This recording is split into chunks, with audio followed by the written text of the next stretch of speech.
Bismillahirrahmanirrahim. Assalamualaikum warahmatullahi wabarakatuh. Alhamdulillah, segala puji hanya milik Allah SWT. Kita bersyukur kepada Allah pada sore hari ini bisa bertemu kembali dengan channel Literasi Iman yang ingin menyapa para bapak, para ibu, sahabat-sahabat yang senantiasa dirahmati Allah Ta'ala. Pada sore hari ini saya akan bacakan ini tentang doa, ya, doa Rasulullah SAW, ya. Jadi doa-doa mustajab yang ini ada sejarahnya, ya.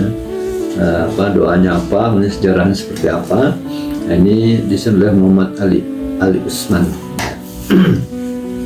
Di buku ini doa yang ke-25, doa Rasulullah SAW untuk, ya, Ukasyah binti Mihsan, ya. Apa doanya? Yaitu Allahumma ja'alhu minhum, ya, Allahumma ja'alhu minhum. Ya Allah, jadikanlah dia termasuk ke dalam golongan mereka. Ya, jadi doa ini khusus untuk Ukasyah.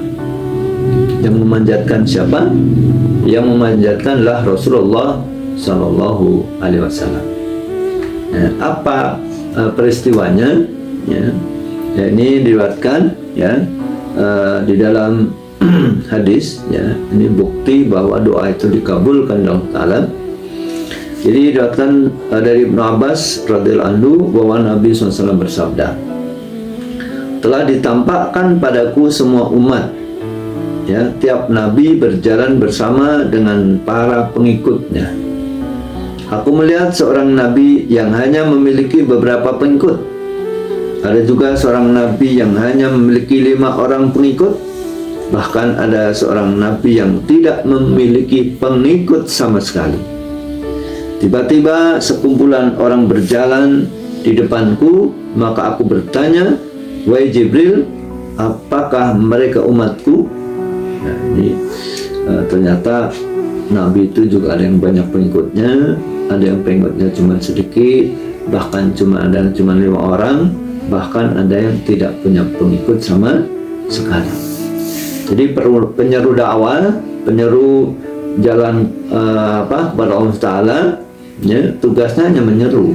Yang mempunyai hak prerogatif untuk memberikan hidayah tiada lain adalah Allah Subhanahu Wa Ta'ala. Makanya tentu kalau kemudian Nabi pengikutnya cuma sedikit, itu bukan ukuran kegagalan tentu, karena tugasnya hanya menyampaikan risalah dari Allah Ta'ala yang sudah menjadi tugasnya, ya. Jibril berkata, saat ditanya tadi, Rasulullah, apakah itu umatku? Bukan, kata Jibril, ya. Lihatlah ke ufuk, lihatlah, aku melihat kumpulan manusia yang sangat banyak. Jibril berkata, ini adalah umatmu. Bersama mereka ada 70.000 orang yang akan memasuki surga tanpa hisab. Jadi umat Rasulullah banyak. Makanya juga ada hadis, ya, kalau seorang punya istri, dianjurkan untuk punya anak yang banyak, karena Rasul nanti akan membanggakan dengan umat yang banyak itu. Tentu menjadi generasi yang solehah, gitu, ya. Nah, maka Jibril memperlihatkan, atau lihatlah, ya. Jadi kemudian Rasulullah melihat kumpulan manusia yang sangat banyak.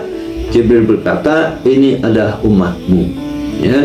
Bahkan kemudian ada berita, bersama mereka ada 70.000 orang yang akan memasuki surga tanpa hisab, tanpa perhitungan, ya, nggak pakai hitung-hitungan, ya, langsung nyelonong ke surga, ya. Ini berita gembira tentunya kepada umat Rasulullah Sallallahu Alaihi Wasallam. Rasulullah bertanya, mengapa mereka bisa masuk surga tanpa dihisab?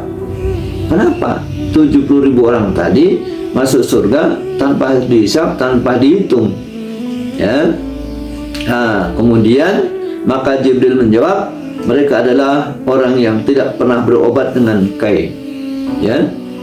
Kemudian tidak pernah meminta diruqyah, ya. Tidak meramal nasib baik dan buruk dengan arah terbang burung atau disebut dengan tatayur, dan mereka hanya bertawakal kepada Rabb mereka. Jadi kenapa 70.000 orang tadi bisa masuk surga tanpa hisab? Ya, ternyata rahasianya adalah orang-orang ini tidak pernah berobat dengan gaib. Jadi kalau literasi yang kita baca itu besi dipanaskan, ya, itu untuk mungkin ditempelkan di tubuhnya begitu ya. Kemudian tidak pernah meminta diruqyah. Ya. Kemudian tidak meramal nasib baik dan buruk dengan arah burung terbang, ya. Jadi tidak menjadi peramal. Baik buruk itu ya Allah menentukan, ya, bukan berdasarkan arah burung terbang nanti nasibmu akan begini, tidak. Tapi mereka hanya bertawakal kepada Allah Rabb mereka. Jadi betul bertawakalnya itu kepada Allah Subhanahu wa taala, tidak bertawakal pada yang lain. Karena barang siapa bertawakal kepada Allah, tentu Allah akan berikan, mencukupi kebutuhannya, menolongnya, karena telah mewakilkan kepada Allah. Maka tawakal dari al-wakil. Di Asmaul Husna itu ada al-wakil, ya, artinya orang bertawakal kepada Allah, ya. Di buku yang lain saya baca tawakal ini, ya, mungkin seseorang, ya, diibaratkan tatkala bayi itu mau lahir atau sudah lahir, ya, mulai dia nangis, dan dia pasti dipotong plasentanya, ya. Dalam benak bayi itu gimana nih, satu-satunya jalan rezeki saya kok dipotong, saya akan makan dari mana, kan gitu. Ternyata, ya, saat itu dipotong seperti itu, Allah menyediakan 2 pintu rezeki melalui ASI, ya, air susu ibunya yang 2. Nah, kemudian 2 tahun disapi, nangis lagi karena juga khawatir juga jalan rezekinya, jalan makanannya ditutup lagi 2 itu. Ternyata di situ Allah akan bukakan bahkan dengan 4 jalan lagi, ya, bisa dari air, susu, madu, ya, kemudian makanan bisa padat ataupun cair, ya. Makanan padat bisa dari nabati ataupun hewani, ya. sayuran, daging, itu boleh, kan akhirnya semakin luas rezekinya.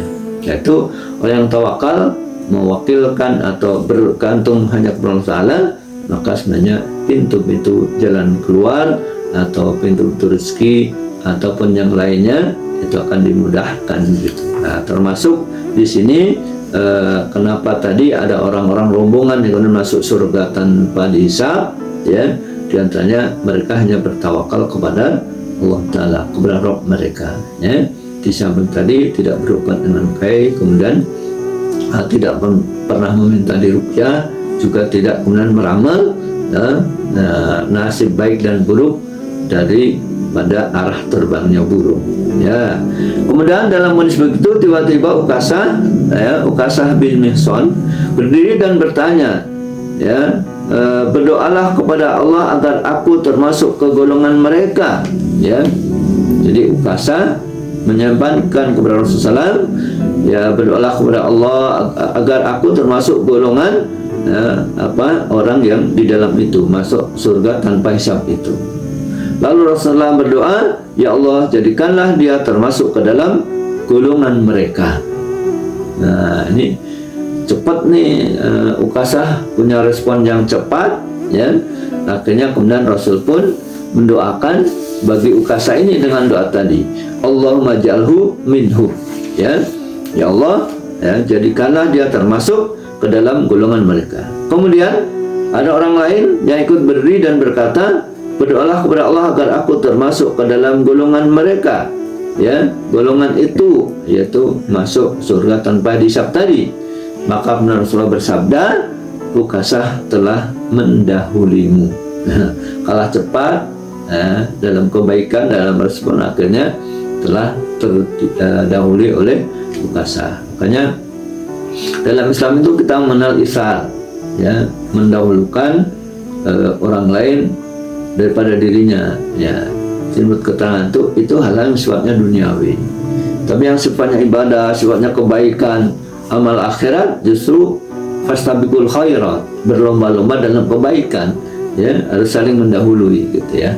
Kalau urusan-urusan sifatnya duniawi, bisa jadi ya, ada makanan apa, silahkan duluan. Nah itu ihsan ya.